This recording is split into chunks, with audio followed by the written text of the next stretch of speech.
وعید للمطففین، ہلاکت ہو مطففین کے لیے جو ماپ اور تول میں کمی کرتے ہیں۔ سابقہ اقوام میں قوم شعیب علیہ السلام ان میں یہ مرض موجود تھا، ماپ اور تول میں کمی کرنا۔ شعیب علیہ السلام فرماتے تھے ماپ اور تول میں کمی نہ کرو، پورا پورا وزن دو، پورا پورا ماپ دو، لیکن قوم نے یہ بات نہیں مانی۔ بالآخر اللہ تعالیٰ کا عذاب آیا اور پوری قوم بربادی کا شکار ہو۔ تو جو قوم اللہ تعالیٰ کی شریعت سے، کتاب و سنت سے ہٹ کر فیصلے کرے گی، اللہ اس قوم کو فقیر کر دے گا۔ جیسے ایک حدیث میں کسی سرزمین پر ایک شرعی حد قائم ہو جائے، کسی چور کا ہاتھ کاٹ دیا جائے، یا زانی کو سنسار کر دیا جائے، یا شرابی کو کوڑے مار دیے جائیں، تو یہ اس قوم کے لیے بہتر ہے 40 دن کی رحمت کی بارش سے۔ مقداد بن اسود کی حدیث صحیح مسلم میں کہ سورج کو قیامت کے دن مخلوقات کے قریب کر دیا جائے گا، حتیٰ کہ 1 میل کا فاصلہ رہ جائے گا یا 2 میل کا۔ کسی کا پسینہ ٹخنوں تک ہوگا، کسی کا گھٹنے تک، کسی کا کمر تک، اور کسی کا ناک تک، آدھے کانوں تک پسینوں میں ڈوبے ہوں۔ قیامت کے دن اللہ تعالیٰ اہل جنت کو ایسی بصارت عطا فرمائے گا جس کے نتیجے میں اللہ تعالیٰ کا دیدار کر سکے۔ اب جنتی کروڑوں اربوں ہوں گے تو بھیڑ لگی ہوگی، کسی کو نظر آئے کسی کو نظر نہ آئے، شاید ایسا ہو درخت پہ چڑھ کے دیکھنا پڑے، دیوار پہ چڑھ کے، شاید ایسا ہو نہیں۔ علی الارائک ینظرون، تمام جنتی اپنے تختوں پر ٹیک لگا کر آرام سے بیٹھے بیٹھے اللہ تعالیٰ کا دیدار کریں گے۔ اللہ تعالیٰ اس شخص کے چہرے کو تر و تازگی عطا فرمائے گا جو میری ایک حدیث سن لے، اس کو یاد کر لے، اس کو سمجھ لے اور اس کو آگے پہنچا دی۔ 4 تعلق جس شخص میں یہ شوق پیدا ہو جائیں، اللہ تعالیٰ اس شخص کے چہرے کو قیامت کے دن تر و تازگی عطا فرمائے۔ نبی علیہ السلام کے پاس صحابہ کی ایک جماعت آئی اور آ کر کہا کہ مالدار لوگ اجر میں ہم سے آگے نکل گئے، وہ صدقہ دیتے ہیں، عمرے کرتے ہیں، زکوٰۃ ادا کرتے ہیں اور اجر کما رہے ہیں، ہمارے پاس مال نہیں ہے، تو اجر کمانے کے ہمارے پاس کوئی مواقع نہیں مال خرچ کرنے کے ذریعے۔ تو رسول اللہ صلی اللہ علیہ وسلم نے ایک عمل کی نشاندہی کی کہ تم ہر نماز کے بعد 33 بار سبحان اللہ اور 33 بار الحمدللہ اور 34 بار یا 33 بار اللہ اکبر، اور آخر میں 100 کا عدد پورا کرنے کے لیے لا الہ الا اللہ وحدہ لا شریک لہ لہ الملک و لہ الحمد وہو علی کل شیء قدیر پڑھ لیا کرو، تو اللہ تعالیٰ تمہیں جو مالداروں کی سخاوت ہے، ان کا صدقہ ہے، اس سے بڑھ کے ثواب دے گا۔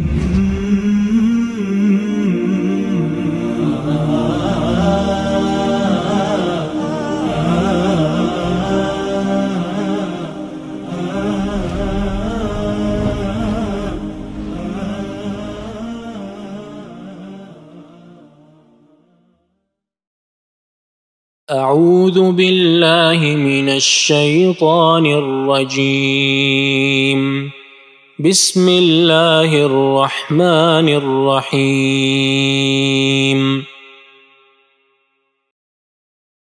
ویل للمطففین الذین اذا اکتالوا علی الناس یستوفون وَإِذَا كَالُوهُمْ أَوْ وَّزَنُوهُمْ يُخْسِرُونَ أَلَا يَظُنُّ أُولَئِكَ أَنَّهُمْ مَبْعُوثُونَ لِيَوْمٍ عَظِيمٍ يَوْمَ يَقُومُ النَّاسُ لِرَبِّ الْعَالَمِينَ كَلَّا إِنَّ كِتَابَ الْفُجَّارِ لَفِي سِجِّينٍ وَمَا أَدْرَاكَ مَا سِجِّينٌ كِتَابٌ مَّرْقُومٌ وَيْلٌ يَوْمَئِذٍ لِّلْمُكَذِّبِينَ الذين يكذبون بيوم الدين وما يكذب به إلا كل معتد أثيم إذا تتلى عليه آياتنا قال أساطير الأولين كلا بل ران على قلوبهم ما كانوا يكسبون كلا إنهم عن ربهم ربهم يومئذ لمحجوبون ثم إنهم لصالو الجحيم ثم يقال هذا الذي كنتم به تكذبون كلا إن كتاب الأبرار لفي عليين وما أدراك ما عليون كتاب مرقوم يشهده المقربون إن الأبرار لفي نعيم على الأرائك ينظرون تعرف في وجوههم نضرة النعيم يسقون من رحيق مختوم ختامه مسك وفي ذلك فليتنافس المتنافسون ومزاجه من تسنيم عينا يشرب بها المقربون إن الذين أجرموا كانوا من الذين آمنوا يضحكون وإذا مروا بهم يتغامزون وإذا انقلبوا إلى أهلهم انقلبوا فكهين وإذا رأوهم قالوا إن هؤلاء لضالون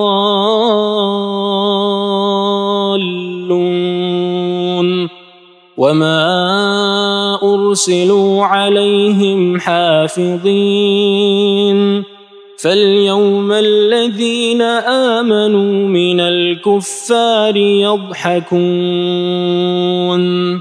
على الأرائك ينظرون هل ثوب الكفار ما كانوا يفعلون.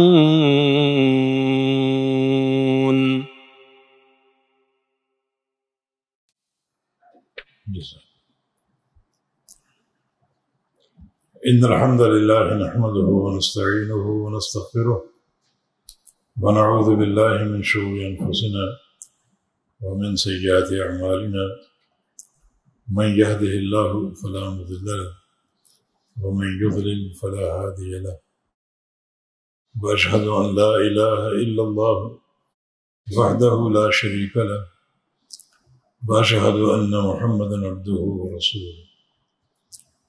يا أيها الذين آمنوا اتقوا الله حق تقاته ولا تموتن إلا وأنتم مسلمون. يا أيها الناس اتقوا ربكم الذي خلقكم من نفس واحدة وخلق منها زوجها وبث منهما رجالا كثيرا ونساء واتقوا الله الذي تساءلون به والأرحام إن الله كان عليكم رقيبا. يا أيها الذين آمنوا اتقوا الله وقولوا قولا سديدا يصلح لكم أعمالكم ويغفر لكم ذنوبكم ومن يطع الله ورسوله فقد فاز فوزا عظيما. اللهم صل على محمد وعلى آل محمد كما صليت على إبراهيم وعلى آل إبراهيم إنك حميد مجيد. اللهم بارك على محمد وعلى آل محمد كما باركت على إبراهيم وعلى آل إبراهيم إنك حميد مجيد. سبحانك لا علم لنا إلا ما علمتنا إنك أنت العليم الحكيم رب اشرح لي صدري ويسر لي أمري واحلل عقدة من لساني يفقهوا قولي أما بعد فأعوذ بالله من الشيطان الرجيم من همزه ونفخه ونفثه بسم الله الرحمن الرحيم ويل للمطففين الذين إذا اكتالوا على الناس يستوفون وإذا كالوهم أو وزنوهم يخسرون.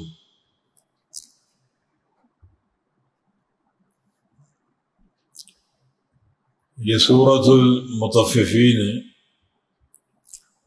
اور یہ نام اس سورہ مبارکہ کی پہلی آیت کریمہ سے لیا گیا ہے، ویل للمطففین،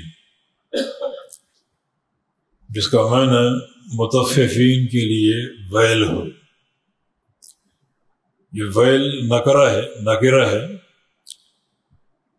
اور مبتدا ہے، حقیقت میں یہ نکرہ موصوفہ ہے۔ ویل اے ویل عظیم للمطففین، یہ عظیم صفت کیوں نکالی گئی؟ اس لیے کہ ویل کی تنوین جو ہے وہ تعظیم کی ہے، اور اس کا صحیح ترجمہ کیا ہے؟ بہت بڑی ویل ہو، بہت بڑی ہلاکت ہو۔ ویل بہت بڑی ہلاکت ہو، تباہی ہو، بربادی ہو۔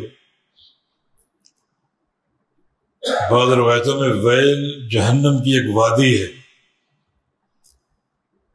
تو بہت بڑی ہلاکت ہو مطففین کے لیے۔ تطفیف ایک عمل ہے جس کا تعلق ناپ اور تول کے ساتھ۔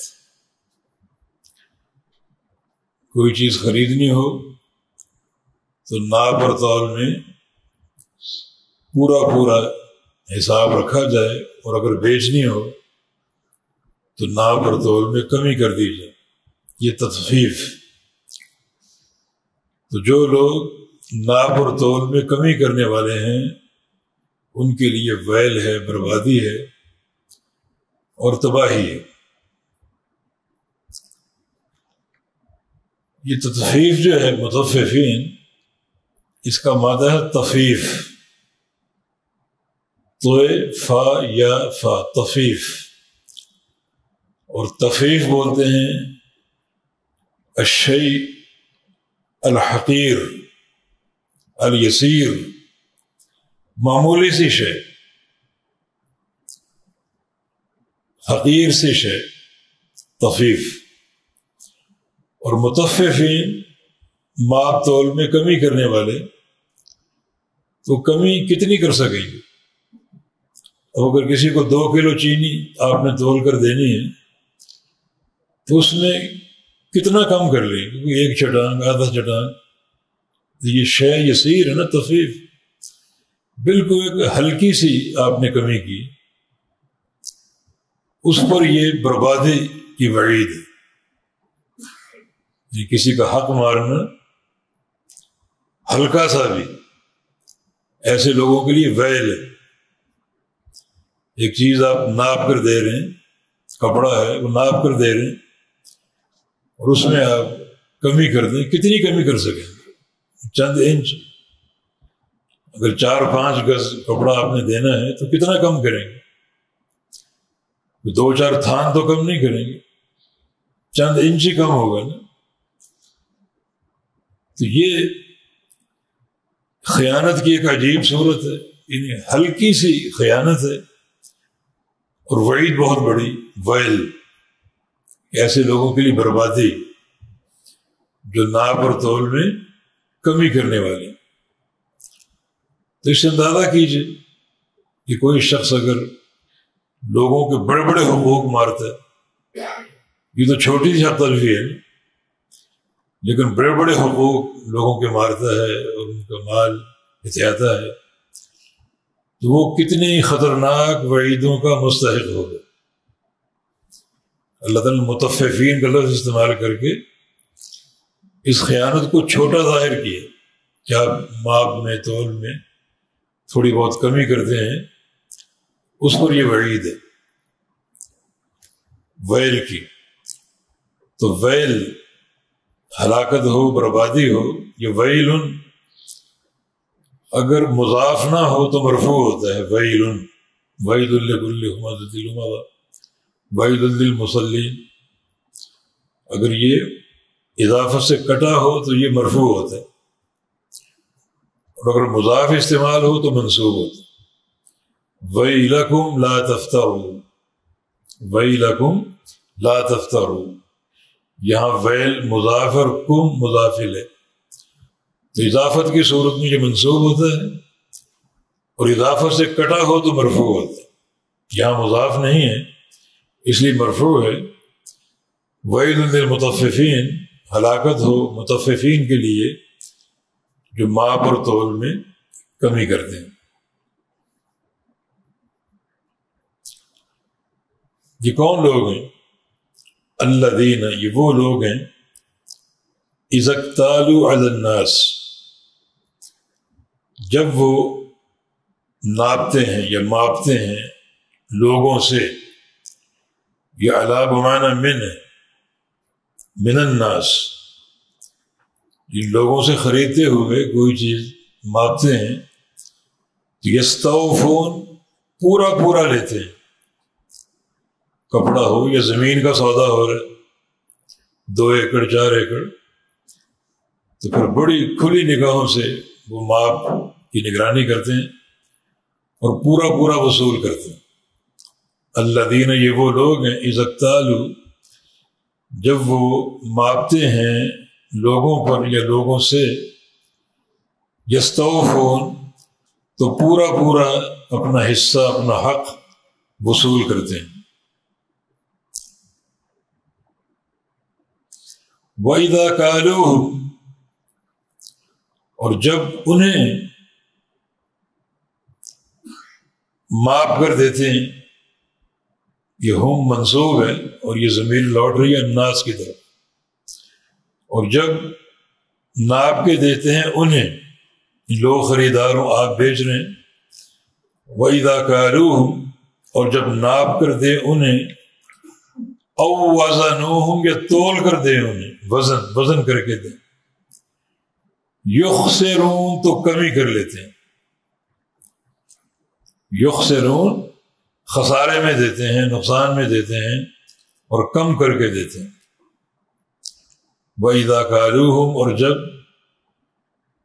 ماپتے ہیں، ماپ کر دیتے ہیں انہیں، او وزنوہم، یا تول کر دیتے ہیں انہیں، تو یخسرون، کمی کر کے دیتے ہیں۔ یہ بعض لوگوں کا کردار ہے جو ماپ اور تول میں کمی کرتے ہیں معمولی سی منفعت کی خاطر، اور وعید بہت بڑی ہے، ویل، بربادی اور ہلاکت دنیا کی، آخرت کی، ایسا شخص قطعاً کامیاب نہیں۔ سابقہ اقوام میں قوم شعیب علیہ السلام، ان میں یہ مرض موجود تھا، ماپ اور تول میں کمی کرنا۔ شعیب علیہ السلام فرماتے تھے کہ لا تنقصوا الکیل والمیزان، ماپ اور تول میں کمی نہ کرو، وأوفوا الکیل والمیزان ولا تبخسوا الناس اشیاءهم، پورا پورا وزن دو، پورا پورا ماپ دو، اور لوگوں کو خسارے میں نہ ڈالو اور ان کے حق میں کمی نہ کرو۔ لیکن قوم نے یہ بات نہیں مانی، بلکہ شعیب علیہ السلام سے کہتے کہ تم اپنی عبادت کرو، ہمارے کاروبار میں کیوں دخل دیتے ہو؟ ہمیں اپنا کاروبار کرنے جیسے چاہے کریں، تم جو باتیں کرنی ہیں نماز کی، روزے کی، وہ کرو، یہ اقتصادی امور، معاشی امور، یہ ہمارے کاروبار کے ساتھ مخصوص ہیں، انہیں مت چھیڑو۔ انہوں نے شعیب علیہ السلام کی یہ بات قبول نہیں کی، بالآخر اللہ تعالیٰ کا عذاب آیا اور پوری قوم بربادی کا شکار ہوگی۔ اس سے یہ ثابت ہو رہا ہے کہ ماپ تول کی کمی یہ بڑا ایک بھیانک جرم، حالانکہ فائدہ معمولی سا ہے لیکن وعید بہت بڑی۔ ایک قوم کو اسی لیے برباد کر دیا گیا کہ ان کے ماپ اور تول کا جو معاملہ اور نظام تھا وہ اعتدال پر قائم نہیں تھا۔ دراصل رسول کریم صلی اللہ علیہ وسلم جب ہجرت کر کے مدینہ آئے تو اہل مدینہ کا ماپ تول کا نظام بہت ہی خطرناک حد تک عدم اعتدال کا شکار تھا، ماپ تول میں کمی کرتے تھے، اور مدینہ میں منافقین کی بھی کثرت تھی جن کے دل دنیا کی لالچ اور مال کی لالچ میں بھرے ہوئے تھے، تو وہ ماپ اور تول میں یوں کمی کا ارتکاب کرتے۔ اللہ تعالیٰ نے یہ سورہ مبارکہ نازل فرمائی۔ اس سورت کو کچھ علماء نے مکی کہا ہے اور کچھ نے اس کو مدنی کہا ہے، اور کچھ علماء کا قول ہے کہ مکہ اور مدینے میں راستے میں اتری۔ اللہ تعالیٰ نے پہلے ہی نبی علیہ السلام کو آگاہ کر دیا کہ جس شہر میں آپ جا رہے ہیں ان شہر والوں کا ماپ تول کا نظام درست نہیں۔ چنانچہ رسول اللہ علیہ وسلم نے یہ وحی اللہ تعالیٰ کی سنائی انہیں، وَيْلٌ لِّلْمُطَفِّفِينَ، اور یہ تنبیہ کی کہ اپنا ناپ اور تول کا نظام بالکل درست کر لو۔ اس موقع پر ایک طویل حدیث کی آپ نے ارشاد فرمائی، وہ سنن ابن ماجہ میں ہے اور صحیح ابن حبان میں، جس کو ابن حبان نے صحیح کہا ہے اور امام ذہبی نے اس پر موافقت بھی کی ہے۔ فرمایا کہ خمس بخمس،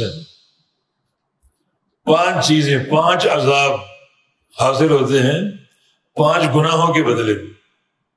خمس بخمس، 5 چیزیں 5 چیزوں کے بدلے میں حاصل ہو سکتی۔ کیا 5 چیزیں؟ ما نقض قوم العہد الا سلط اللہ علیہم العدو، جو قوم عہد توڑ دے اللہ اس قوم پر دشمنوں کو مسلط کر دیتے، دشمن ان پر حاوی آ جاتے ہیں اور ان پر غالب آ جاتے ہیں۔ کس قوم پر؟ جو عہد کر کے توڑ دے، وہ معاہدہ کسی کے ساتھ بھی کیا ہو، اگر وفا نہ کریں تو اللہ رب العزت اس قوم پر ان کے دشمنوں کو غلبہ دے دے گا اور مسلط کر دے گا۔ دوسری چیز، وَلَا حَكَمَ قَوْمٌ بِغَيْرِ مَا أَنزَلَ اللَّهُ إِلَّا فَشَا فِيهِمُ الْفَقْرُ، اور جو قوم اللہ تعالیٰ کی شریعت سے ہٹ کر فیصلے کرے گی اللہ اس قوم کو فقیر کر دے گا۔ اللہ تعالیٰ کی شریعت سے، کتاب و سنت سے ہٹ کر فیصلے کرے گی اللہ اس قوم کو فقیر کر دے گا۔ اس سے ثابت ہوا کہ ایک قوم کی اقتصادی مضبوطی اور معاشی بہتری اللہ تعالیٰ کے فیصلوں کو قبول کرنے میں، جیسے ایک حدیث میں حد اقیم فی الارض خیر لہم من ان یمطروا 40 صباحا،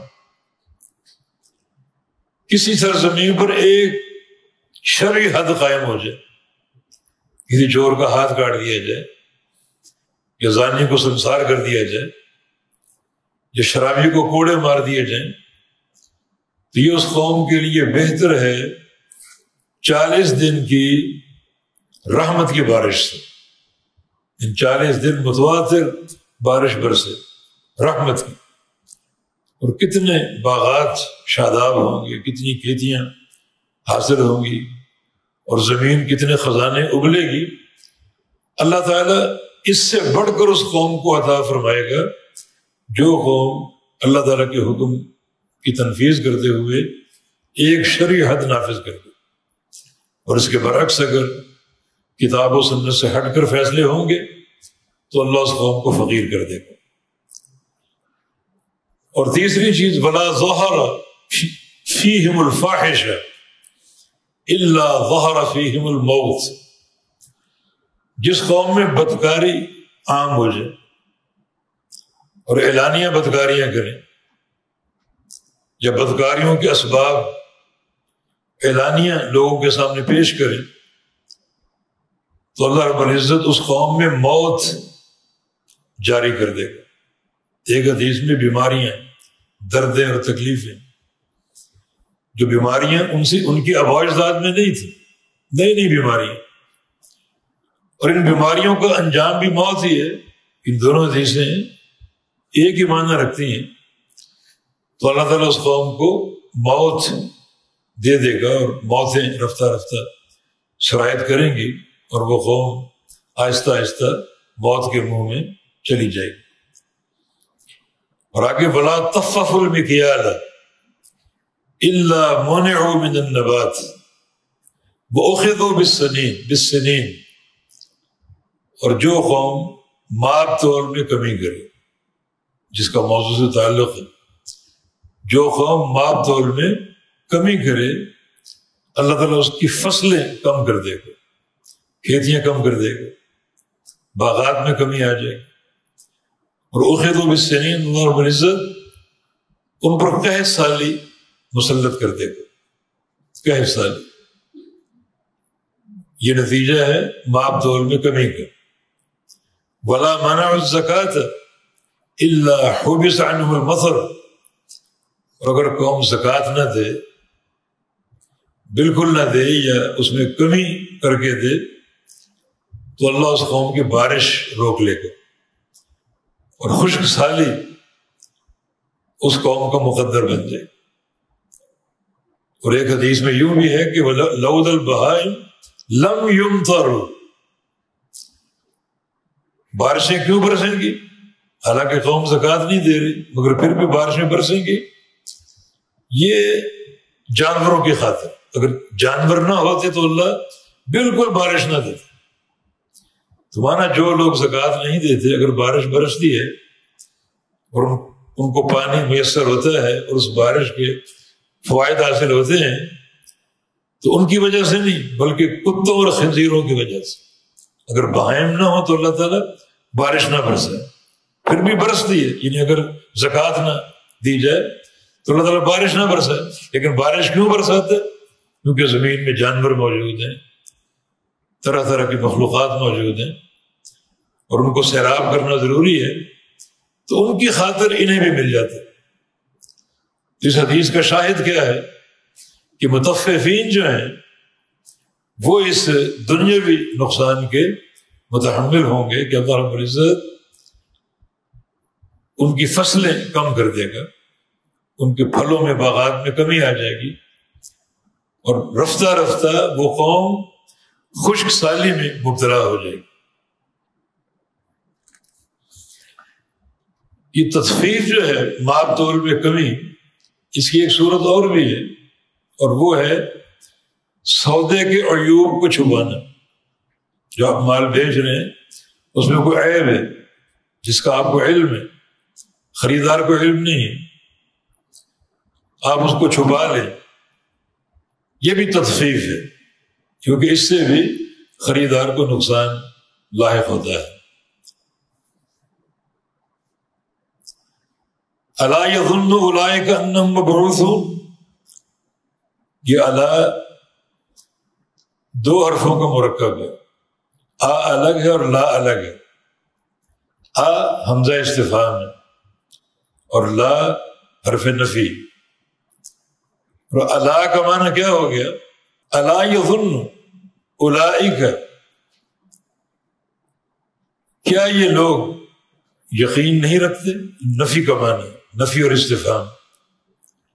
کیا یہ لوگ یظن الظن، یہاں ظن یقین کے معنی میں، کیا ان لوگوں کو یقین نہیں ہے انہم مبعوثون کہ وہ بلا شبہ اٹھائے جائیں گے، اپنی قبروں سے نکالے جائیں گے؟ کیوں اٹھائے جائیں گے؟ اللہ تعالیٰ کے سامنے پیش کرنے کے لیے، پیش ہونے کے لیے۔ یہ ماب تول میں کمی کرتے ہیں، انہیں اس بات کا علم نہیں، یقین نہیں، ایک وقت آئے گا ان کو اٹھایا جائے گا، اللہ تعالیٰ کے سامنے پیش کیا جائے گا۔ پھر یہ سارے جو کمی بیشی کے معاملات ہیں ان پر استفسار ہوگا، اللہ تعالیٰ کی طرف سے سوال ہوگا، اور بڑی مشکل صورتحال بن جائے گی ایسے لوگوں کے لیے جو دنیا میں اس قسم کی خیانتیں کرتے رہے۔ حالانکہ یہ چھوٹی خیانتیں، لیکن اگر بڑی خیانتیں ہوں گی تو ان کا کیا انجام ہوگا، ان کی وعید اور عذاب کی کیا صورت اور کیا شکل ہوگی۔ لہذا اس کا تقاضا یہی ہے کہ بندہ لوگوں کے حقوق کے تعلق سے ہر قسم کی خیانت سے دور رہے، خواہ وہ چھوٹی ہو یا بڑی ہو۔ یہاں چھوٹی خیانت کا ذکر، مگر وعید بہت بڑی ہے، بربادی اور ہلاکت کی۔ کیا یہ یقین نہیں رکھتے انہم مبعوثون کہ بلا شبہ وہ اٹھائے جائیں گے اور اٹھا کر رب تعالیٰ کے سامنے پیش کیے جائیں گے۔ لیوم عظیم، ایک عظیم بڑے دن کے لیے۔ یہاں بڑے دن سے مراد قیامت کا دن، یوم عظیم۔ اس یوم عظیم کو یوم ثقیل بھی کہا گیا، وَيَذَرُونَ وَرَاءَهُمْ يَوْمًا ثَقِيلًا۔ یوم ثقیل، بڑا بوجھل اور بڑا بھاری دن۔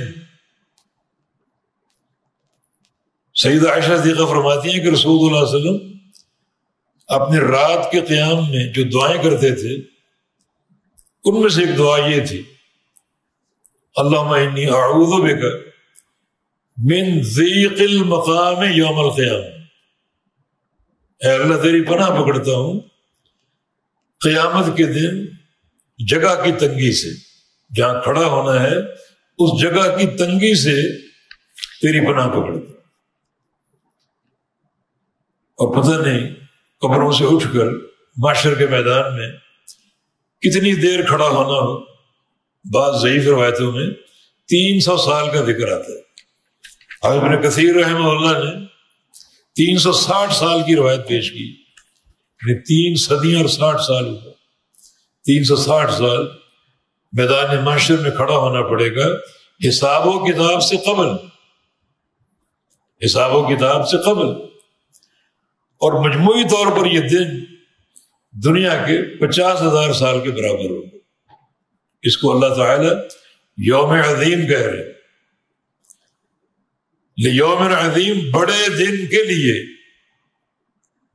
یا بڑے دن میں، پھر یہ لام بمعنی فی ہوگی۔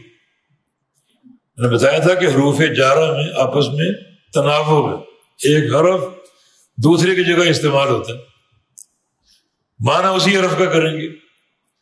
لیوم عظیم، اے فی یوم عظیم، اس دن لوگ اٹھائے جائیں گے یوم عظیم میں، اس بڑے دن میں، جس بڑے دن کا ذکر نبی علیہ السلام نے کیا کہ یقوم الناس لرب العالمین، لوگ کھڑے ہوں گے رب العالمین کے لیے، حتی یغیب احدہم فی رشحہ الی انصاف اذنہ، حتیٰ کہ لوگ اپنے گناہوں کی وجہ سے اپنے پسینوں میں غرق ہوں گے اور ان کا پسینہ پاؤں سے لے کر ان کے آدھے کانوں تک پہنچ جائے گا، یعنی پسینوں میں ڈوبے ہوں گے۔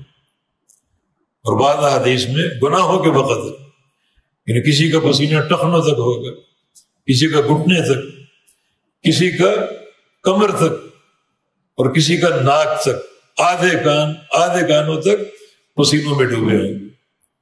اور یہ دنیا کا پسینہ نہیں ہے، انتہائی خوفناک پسینہ، انتہائی گرم، تکلیف دہ۔ یہ یوم عظیم ہے۔ مقداد بن اسود کی حدیث صحیح مسلم میں کہ تدنى الشمس یوم القیامہ من الخلق حتی تکون کمقدار میل او میلین، کہ سورج کو قیامت کے دن مخلوقات کے قریب کر دیا جائے گا، حتیٰ کہ 1 میل کا فاصلہ رہ جائے گا یا 2 میل کا۔ راوی کو شک ہے، لیکن بعض دیگر روایتوں میں 1 میل کی صراحت ہے، مانا 1 میل کے فاصلے پر سورج آ جائے گا۔ حدیث کا ایک راوی کہتا ہے کہ میں نہیں جانتا اس میل سے کیا مراد، کیونکہ لغت عرب میں میل کے 2 معنی ہیں، 1 میل مسافت والا، فاصلوں والا جو معروف ہے آپ کے ہاں، اور 1 میل وہ سلائی ہے جس سے آنکھوں میں سرما ڈالتے ہیں، اسے بھی میل کہا جاتا ہے۔ اور ابھی کہتے مجھے معلوم نہیں یہاں میل سے کیا مراد، سورج ایک میل کے فاصلے پر ہوگا اور یہ میل مسافت والا ہے یا سرما جو ڈالنے والی چیز ہے، آلہ ہے، سلائی ہے، وہ میل مراد۔ الغرض بڑا یہ ثقیل عظیم اور بھاری دن ہے جس دن سورج انتہائی قریب آ جائے گا اور گناہوں کے بقدر پسینے پھوٹ رہے ہوں گے اور لوگ پسینوں میں دبے ہوں گے گناہوں کے بقدر۔ یہ یوم عظیم ہے، یوم یقوم الناس لرب العالمین۔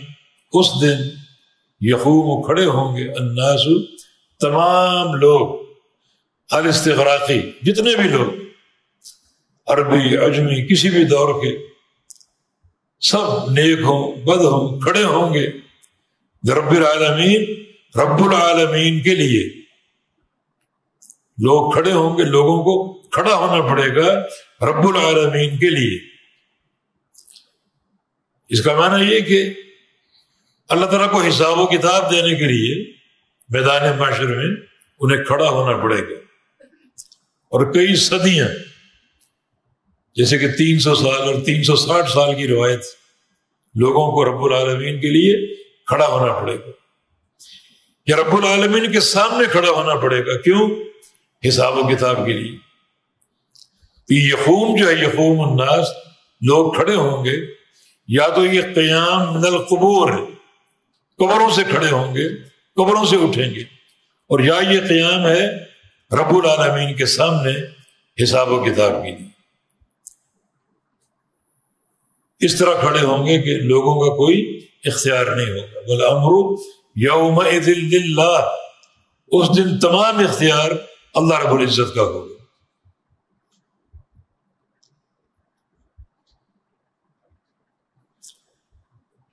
کلا ان کتاب الفجار لفی سجین، ہرگز نہیں، جو تمہارے عقیدے ہیں آخرت قائم نہیں ہوگی، حساب و کتاب نہیں ہوگا، وغیرہ وغیرہ، بالکل نہیں، ایسا معاملہ نہیں ہے۔ یہ کلا، یہ کلمۃ الردع، تنبیہ کا کلمہ ہے۔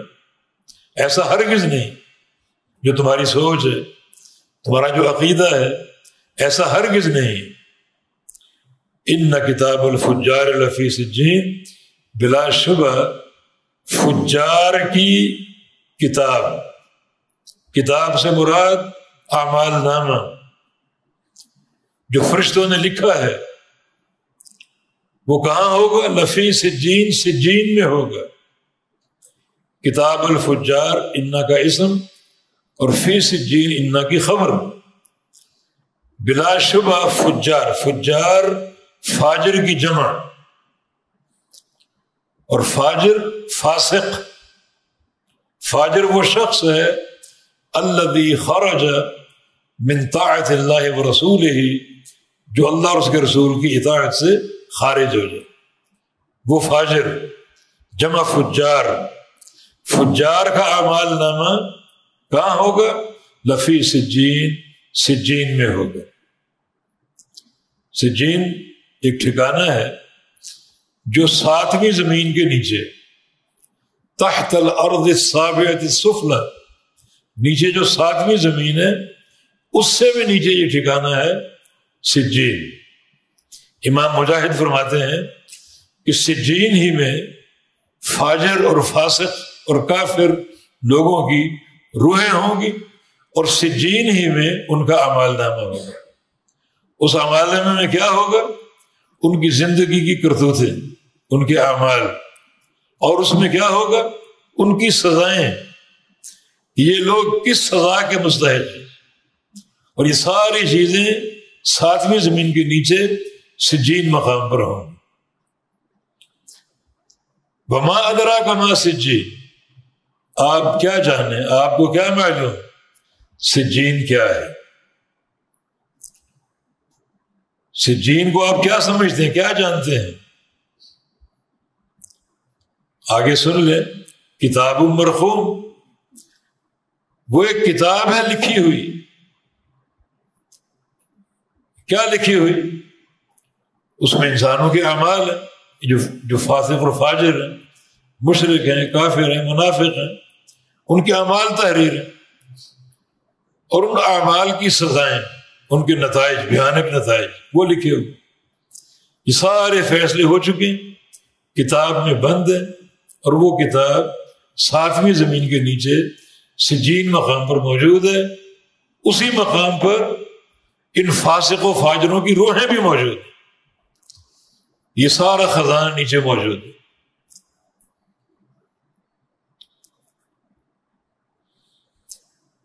ویل یومئذ للمکذبین، بڑی بربادی ہے، ویل، وہی ویل، بڑی ہلاکت اور بربادی ہے اس دن مکذبین کے لیے، جھٹلانے والوں کے لیے۔ جھٹلانے والے آخرت کو، اللہ تعالیٰ کی شریعت کو، رسول اللہ صلی اللہ علیہ وسلم کے فرامین کو جھٹلانے والے۔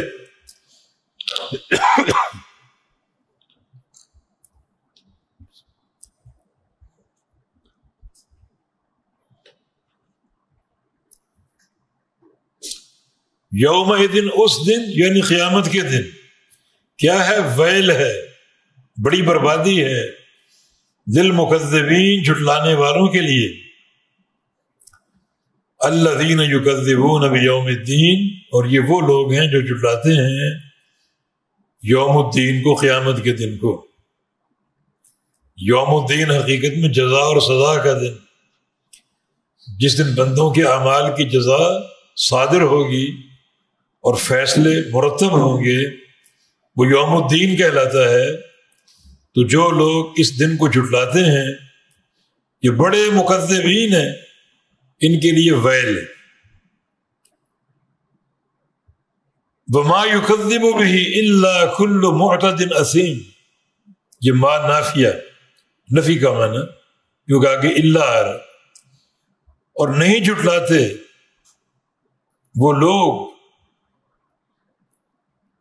بہی، اس دن کو، یوم الدین کو، وما یکذب بہ، اور نہیں جھٹلاتے اس دن کو، مگر الا، مگر کل معتد اثیم،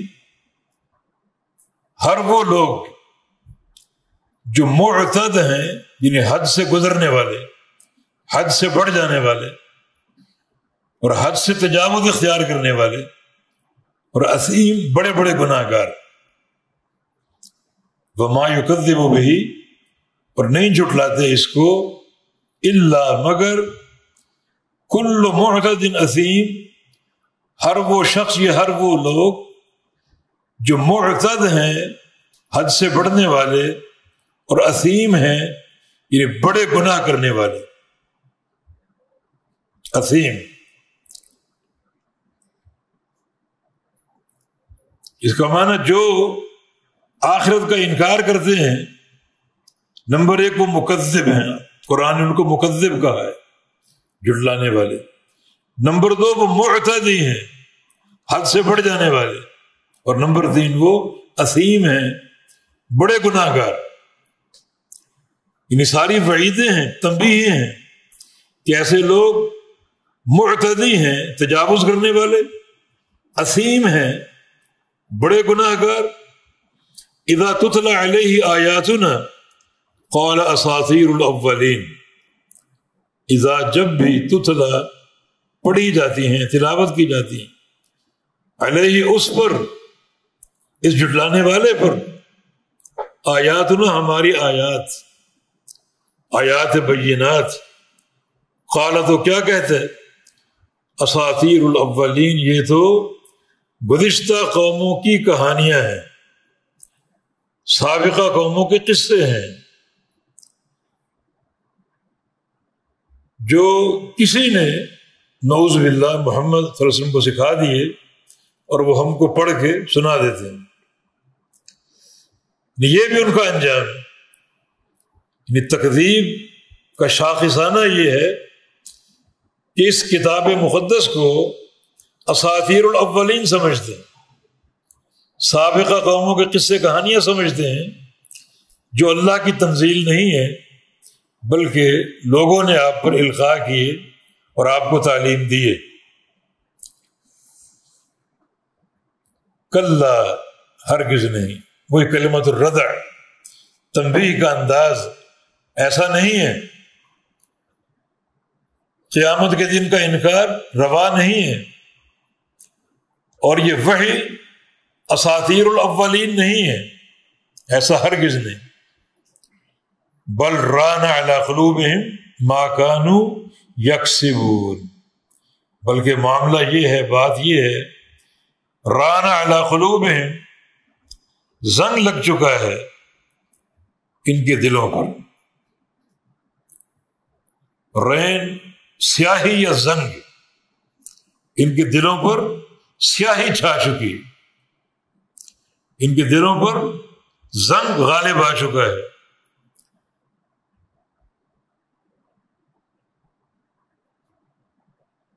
ما کانوا یکسبون، جو وہ کسب کرتے ہیں، یعنی عمل کرتے ہیں، کماتے ہیں، وہ کمائی ان کے دلوں کی کالک بن چکی، ان کے دلوں کا زنگ بن چکا ہے۔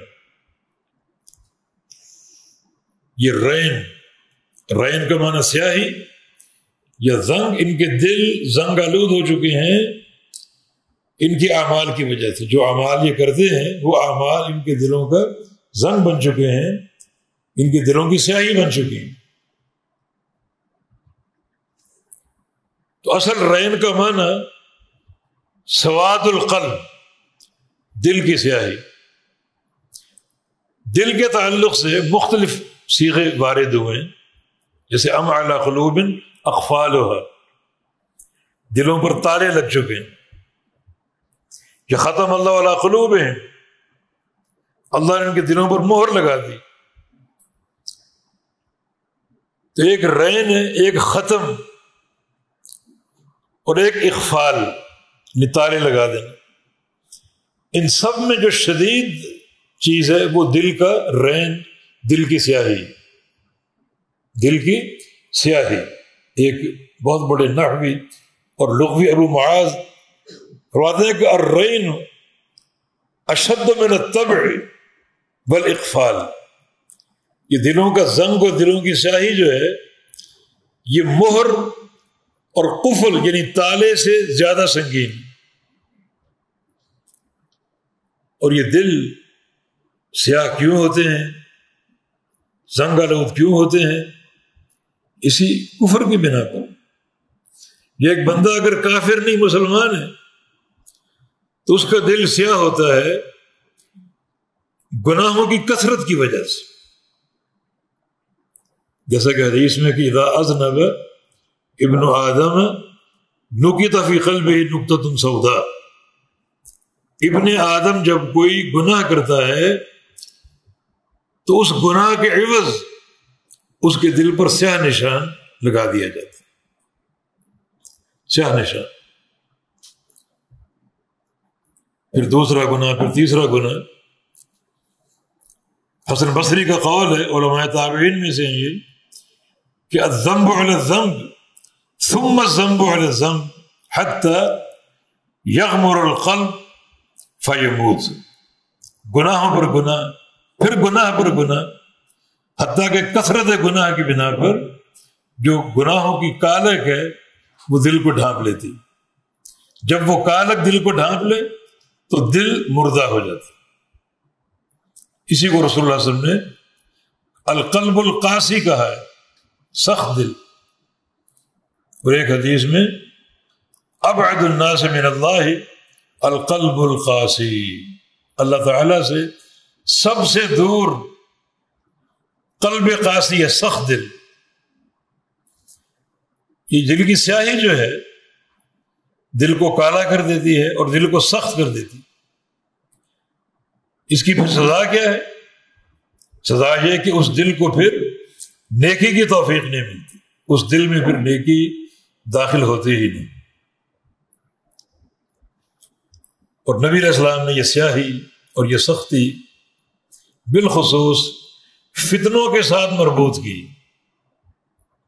فتنے ہوں گے اور فرمایا کہ فتنوں میں لوگوں کے دل دو طرح کے ہوں، یعنی قلب اسود اور قلب ابیض، کالے دل اور سفید دل، کالے دل اور سفید دل۔ کالے دل کن کے ہوں گے؟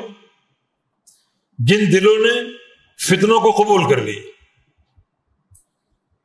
اب یہ دنیا اس وقت فتنوں کا گھر ہے، نئے نئے فتنے، نئی نئی معصیتیں سامنے آ رہے ہیں۔ جس دل نے ان معصیتوں کو قبول کر لیا وہ دل سیاہ ہو جائے، اور جس دل نے ان کا انکار کیا وہ دل روشن ہو جائے۔ اور جو دل سیاہ ہو جائیں گے اس کو شریعت نے ایک مثال دے کر سمجھایا، کلکوز مجخیہ، کہ وہ جو سیاہ دل ہیں وہ الٹے پیالے کی مانند ہے۔ یہ گلاس ہے، اس کو الٹا دیں تو پانی گر جائے گا، الٹا کے رکھ دیں پانی گر جائے گا، اور پھر الٹے گلاس میں پانی داخل نہیں ہوگا، سیدھا کریں گے تو داخل ہوگا۔ تو جو دل فتنے قبول کر لیتے ہیں وہ سیاہ ہو جائیں گے، الٹے گلاس کی مانند ہو جائیں گے، مانا اندر اگر کوئی رمق تھی ایمان کی، تقوی کی، خشیت کی، وہ بھی نکل جائے گی۔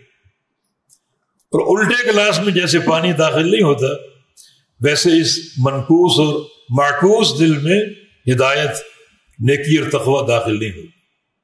تو خاص طور پہ فتنوں کے دور میں دلوں کی سیاہی کی خبر دی گئی، اور بڑے خوفناک طریقے سے دی گئی کہ سمجھو ایسے دل الٹے گلاس کی مانند ہے، اندر کچھ ہے تو بہہ جائے گا، اور دوبارہ اس میں کوئی چیز داخل نہیں ہوگی جب تک وہ گلاس الٹا۔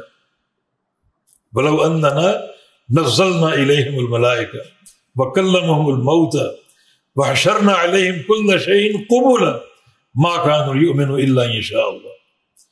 جو دل سیاہ ہو جاتے ہیں، ایسے دلوں، ایسے لوگوں کو سمجھانے کے لیے آسمانوں کے تمام فرشتے آ جائیں اور قبروں کے سارے مردے اٹھ کر آ جائیں اسے واعظ اور نصیحت دینے کے لیے، اور دنیا کی ہر شے اس کے سامنے کھڑی ہو جائے اسے سمجھانے کے لیے، تو ما کانوا لیؤمنوا الا ان شاء اللہ، ان سب کے سمجھانے کے باوجود بھی انہیں ہدایت نصیب نہیں ہوگی الا یہ کہ اللہ چاہے۔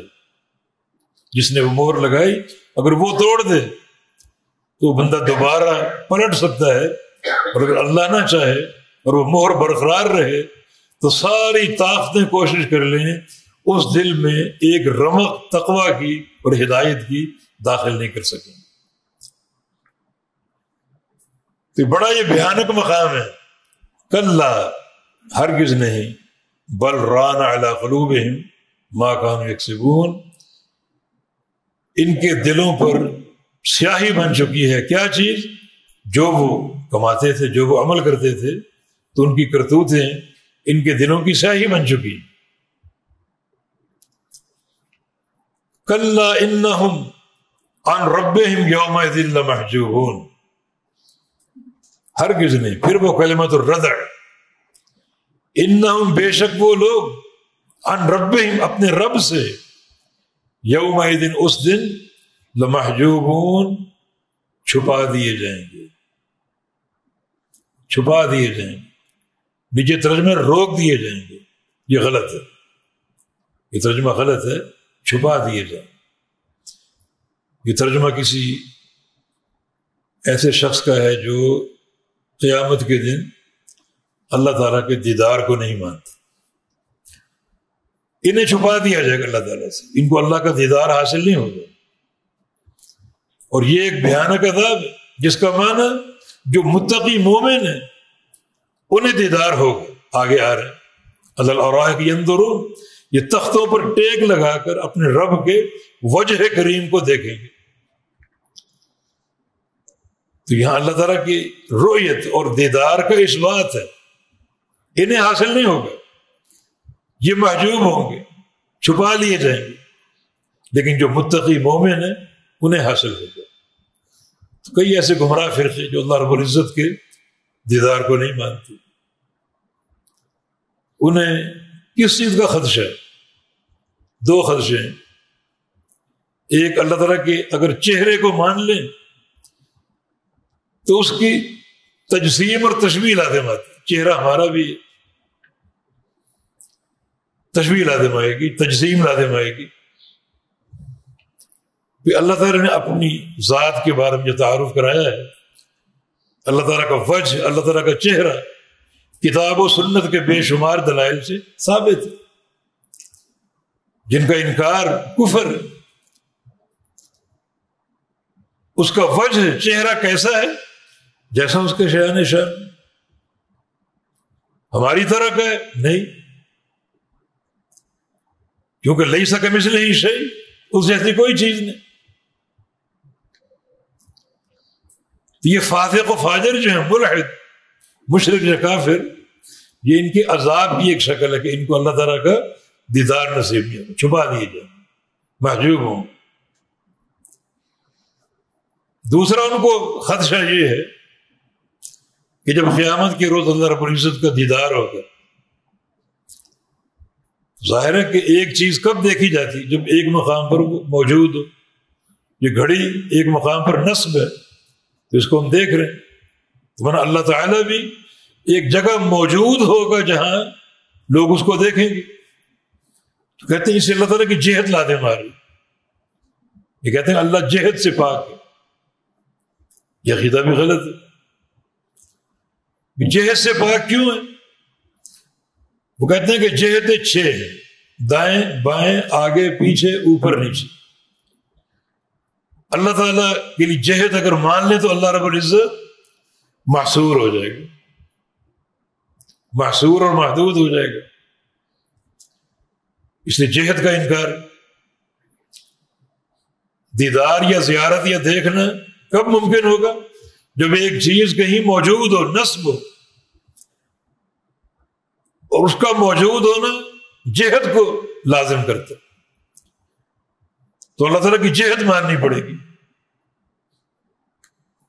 بحمد اللہ سلف صالحین کا عقیدہ، اللہ تعالیٰ جہت علو پر فائد ہے. اوپر کیسے ہے، اوپر کتنا ہے، یہ معلوم نہیں. ہمارا علم کہاں تک ہے؟ یہ 7 آسمان، اوپر کرسی، اوپر اللہ کا عرش. یہ عرش آخری مخلوق ہے. اس عرش پہ اللہ مستوی. اس علو کی کیا کیفیت ہم نہیں جانتے. مخلوقات یہاں ختم ہو چکی. آخری مخلوق اللہ تعالیٰ کا عرش ہے، اور اللہ رب العزت عرش پہ مستوی. اس علو کو ہم نہیں جانتے، اس کی کیفیت ہم نہیں جانتے. جو اللہ کے شان شان ہے وہی ہے. تو اللہ تعالیٰ بلندی پر ہے. سبحان ربی الاعلی، اللہ اعلی اونچا، اوپر، ساری مخلوقات کے اوپر. وہ علوم کیسے وہ ہمیں معلوم نہیں، نہ اس کا تعارف کرایا گیا. تو ان خدشات کے تحت وہ اللہ تعالیٰ کی رؤیت کا انکار کرتے. رؤیت نہیں ہے، لیکن یہاں رؤیت ثابت ہو رہی ہے.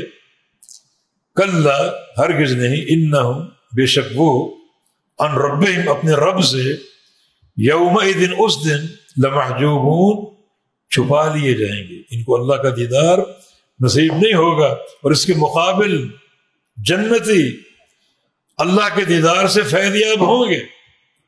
وجوہ یومئذ ناظرہ الی ربہا ناظرہ، اس دن بہت سے چہرے تر و تازہ ہوں گے اور اپنے رب تعالیٰ کے چہرے کو دیکھیں گے. بڑی صراحت کے ساتھ اللہ تعالیٰ کا دیدار، اس کی رؤیت ثابت ہو رہی. اور ہمارا اس پر ایمان ہے. جس کا ایمان نہیں ہے وہ اس کی مرضی ہے. جب ایمان نہیں ہے تو وہ لوگ، لازمی نتیجہ ہے اللہ تعالیٰ کی رؤیت سے قیامت کے دن محروم ہو. ایک چیز کو تم مانتے ہی نہیں، اس کا وجود تسلیم نہیں کرتے، تو وہ تمہیں کیسے حاصل ہوگی؟ سلف صالحین کی طرح ہمارا ایمان ہے اللہ تعالیٰ کی رؤیت حق ہے، دنیا میں ممکن نہیں ہے، قیامت کے دن ہوگی. ہمارا اس پر ایمان، اور اللہ تعالیٰ ہم سب کو عطا فرماتے. ثم انہم لصاد الجحیم، پھر انہم بلا شبہ یہ لوگ لصاد الجحیم داخل ہوں گے جحیم، جہنم میں. یعنی دوہرا عذاب ہوگا، جہنم کی آگ کا عذاب اور اللہ رب العزت کے چہرے کے دیدار سے محرومی کا عذاب. یہ بھی ایک بڑا تلخ عذاب کہ اللہ تعالیٰ کا دیدار نصیب نہیں ہوگا. اور جو جنتی ہوں گے ان کے لیے جنت کی نعمت اور اللہ رب العزت کے چہرے کے دیدار کی نعمت اور لذت. ثم یقال، پھر کہا جائے گا ان لوگوں سے جو جہنم میں دھکیلے جا چکے کہ ھذا الذی، یہ ہے وہ کنتم بہ تکذبون، جس کو تم جھٹلاتے تھے، اس کا انکار کرتے تھے. اب یہ دیکھ لو جہنم میں تم پہنچ چکے ہو. یہ بات کون کہے گا؟ یہ جہنم کے داروغے کہیں گے ان لوگوں سے جو دنیا میں آخرت کا انکار کرتے تھے کہ دیکھ لو اپنی آنکھوں سے، اب جہنم میں تم دھکیلے جا چکے ہو کہ یہ وہ عذاب ہے اور یہ وہ آخرت ہے، یوم الدین ہے، جس کا تم انکار کرتے تھے، دنیا میں انکار کرتے تھے. فرشتے یہ بات کیوں کہیں گے؟ زجر، توبیخ اور ڈانٹ کے لیے. یہ ایک نفسیاتی تکلیف ہے، نفسیاتی تکلیف. ان کو اس طرح ڈانٹا جائے گا اور ایک قسم کا زجر کا انداز کہ یہ وہ عذاب ہے جس کا تم انکار کرتے تھے، تو ان کی تکلیف پر اور اضافہ ہو جائے گا.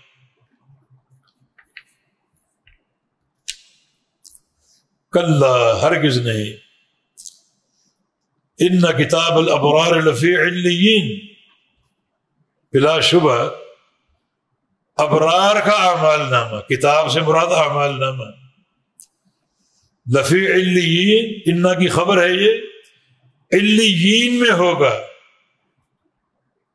علیین میں ہوگا ابرار کا اعمال نامہ.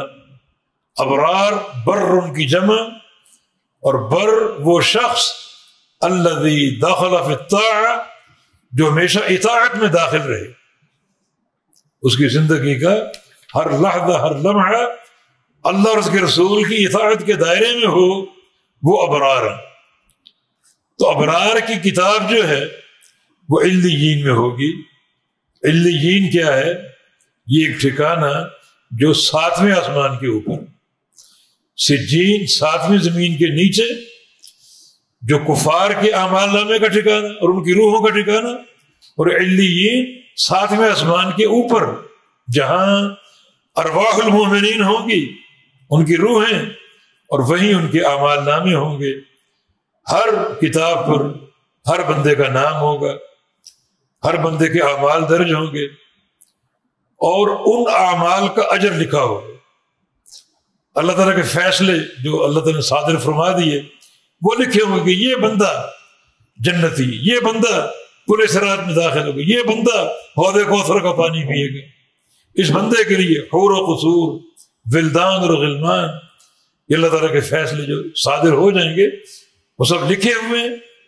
اور وہ کتاب جس کو اعمال نامہ کہا جاتا ہے، مرنے کے بعد انسان کی روح کے ساتھ علیین میں موجود ہوگی. اور یشہدہ المقربون، یہ دوسری صفت ہے، کتاب مرقوم. ہاں، کتاب مرقوم. وما ادراک ما علیون، آپ کیا جانیں علیون کیا ہے؟ یہ علیین، علیون یہ جمع علیون کی، علیون جمع علیون کی، اور یہ جمع علی خلاف القیاس ہے، خلاف قاعدہ ہے. قاعدہ یہ ہے کہ واو نون کے ساتھ جمع جو ہے وہ عاقل کی آتی ہے، عاقل. مسلم کی جمع مسلمون، کافر کی جمع کافرون، عاقل کی. اور یہ عاقل نہیں ہے، ان ذوی العقول میں سے نہیں ہے، یہ جمع علی خلاف القیاس. یہ بعض علماء نے نون کو اصلی رکھا ہے، اور علیین آخر میں جو کہ یا نون یا واو نون ہے، تو صیغے کی ساخت کو دیکھتے ہوئے اسے جمع کے ملحقات میں شمار کیا۔ جو جمع کا اعراب ہے وہ علیون کو دے دیا، رفعی حالت میں واو کے ساتھ، اور نصبی اور جری حالت میں یا اور نون مفتوح کے ساتھ۔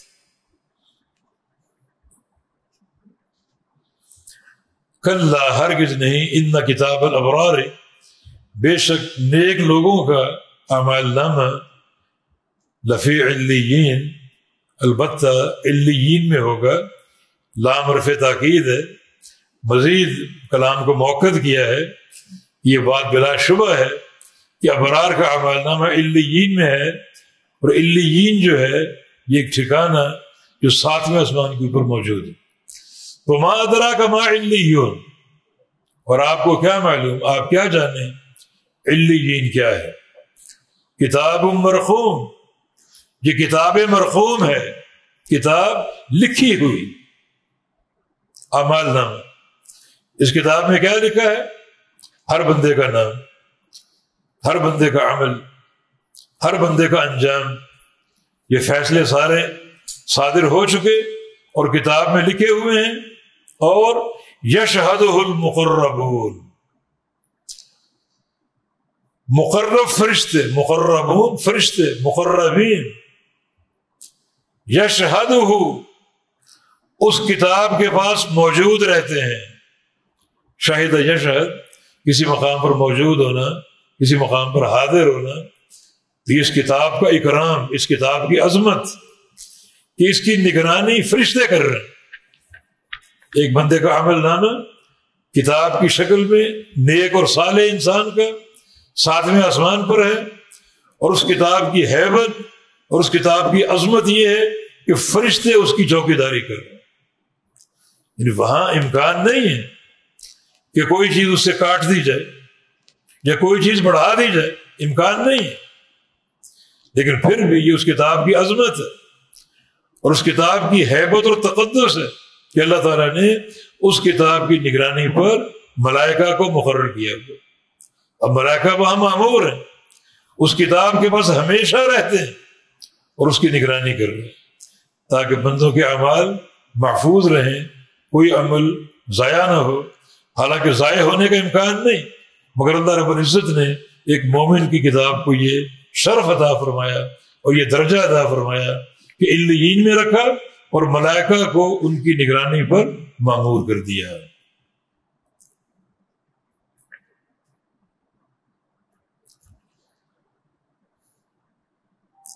آگے فرمایا کہ ان الابرار لفی نعیم، بے شک ابرار، ابرار وہی برم کی جمع، لفی نعیم، نعمتوں میں ہوں گے۔ یہ نعمتیں جنت کی نعمتیں، نعمتوں میں ہوں گے۔ علی الارائک ینظرون، اور تختوں پر یا مسندوں پر ٹیک لگائے بیٹھے ہوئے، ینظرون دیکھیں گے، علی الارائک اپنے تختوں پر ٹیک لگائے، ینظرون دیکھ رہے ہوں گے۔ کس چیز کو؟ یا تو جنت کی نعمتیں، ان نعمتوں میں اللہ تعالیٰ کا دیدار بھی ہے، رب تعالیٰ کا دیدار کریں گے اپنی مسندوں اور اپنے تختوں پر ٹیک لگا کر۔ جو نبی علیہ السلام کی حدیث ہے، انکم سترون ربکم لا تضامون فی رؤیتہ، کہ ان قریب تم اپنے رب کو دیکھو گے اور دیکھنے میں کوئی تکلیف نہیں ہوگی۔ اس تکلیف کے دو معنی ہو سکتے، جیسے بڑا کوئی نور ہو کسی مقام پر تو آنکھیں چندھیا جاتی، سورج کو دیکھیں آنکھیں چندھیا جاتی، لیکن رب تعالیٰ جو کہ نور ہے، حجاب ہو نور، جس کا حجاب بھی نور ہے، اور ایسا نور ہے کہ اگر اپنا حجاب ہٹا دے تو اس کے چہرے کا نور دنیا کی ہر شے کو جلا کر بھسم کر دے، ایسا نور۔ لیکن جنتیوں کو قیامت کے دن اللہ تعالیٰ ایسی بصارت عطا فرمائے گا کہ اللہ تعالیٰ کو دیکھیں گے, دیدار کریں گے اور ان کی آنکھوں کو کوئی تکلیف نہیں ہوگی. بڑا پررحمت دیدار دنیا میں نہیں ہو سکتا. دنیا کی آنکھیں اللہ تعالیٰ کے دیدار کے قابل ہی نہیں, صلاحیت ہی نہیں. لیکن قیامت کے دن اللہ تعالیٰ اہل جنت کو ایسی بصارت عطا فرمائے گا جس کے نتیجے میں اللہ تعالیٰ کا دیدار کر سکے. دوسرا معنی یہ ہے کہ تختوں پر ٹیک لگا. اب جنتی کروڑوں اربوں ہوں گے, کوئی یہ نہ سمجھے کہ بھیڑ لگی ہوگی. دیکھنے والے اربوں خربوں لوگ ہیں اور دیکھنا ایک ہی چیز کو ہے, تو بھیڑ لگی ہوگی, کسی کو نظر آئے کسی کو نظر نہ آئے. شاید ایسا ہو درخت پہ چڑھ کے دیکھنا پڑے, دیوار پہ چڑھ کے, شاید ایسا ہو ایڑیاں اٹھا کر دیکھنا پڑے, شاید ایسا ہو. نہیں, علی الارائک ینظرون. تمام جنتی اپنے مسندوں پر ٹیک لگا کر, اپنے تختوں پر ٹیک لگا کر آرام سے بیٹھے بیٹھے اللہ تعالیٰ کا دیدار کریں گے.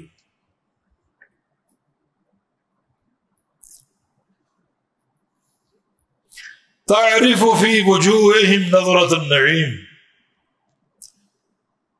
تعرف, تو پہچانے گا. اس کا مخاطب رسول اللہ صلی اللہ علیہ وسلم, اور سب پہچانیں گے, یہ خبر سب کے لیے.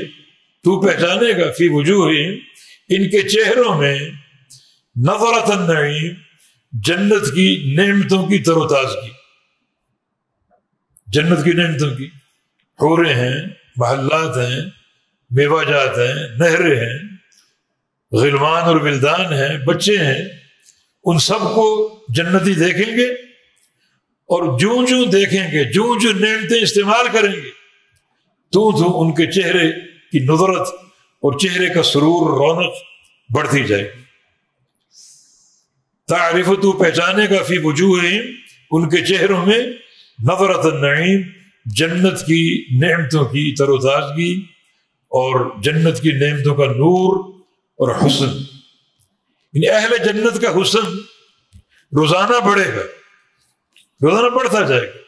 جو جو نعمتیں دیکھیں گے, استعمال کریں گے, تو نور بڑھتا جائے گا.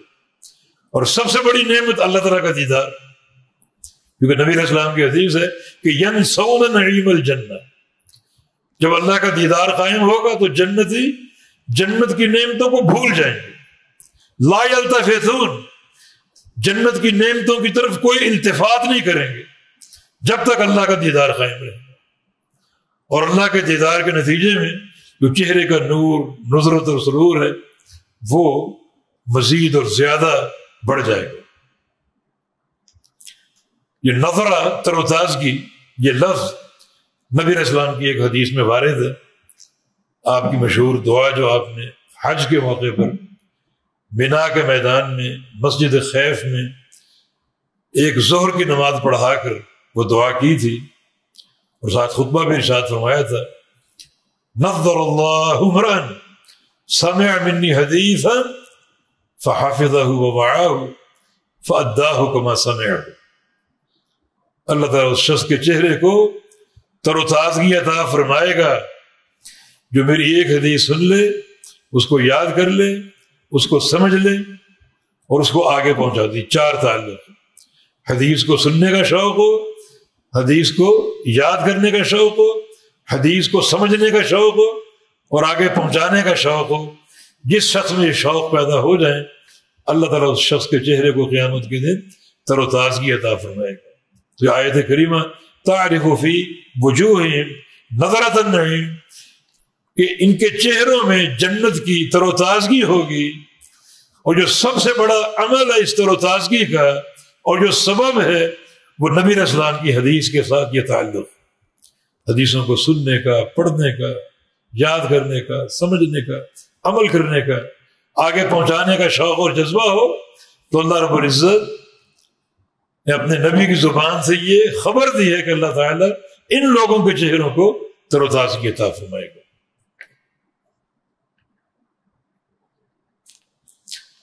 یسقون من رحیق مختوم,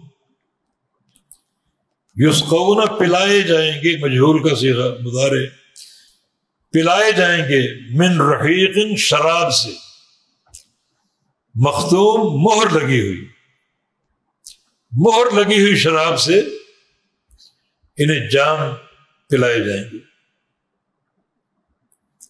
مہر لگی ہوئی کا کیا معنی؟ معنی اس کو جنتی کھولیں گے، کسی نے نہ اس کو چھوا ہوگا نہ کسی کو کھولا ہوگا۔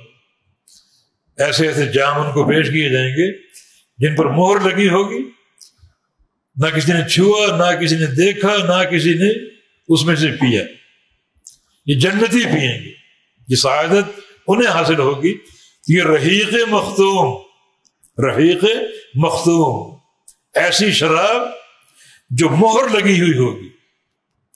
رحیق مختوم کا لفظ بھی نبی علیہ السلام کی ایک حدیث میں وارد ہے، ابو داؤد اور ترمذی کی حدیث ہے کہ ایما مسلم سقا مسلما علی ظمأ، ایما مسلم سقا مسلما علی ظمأ سقاہ اللہ من الرحیق المختوم۔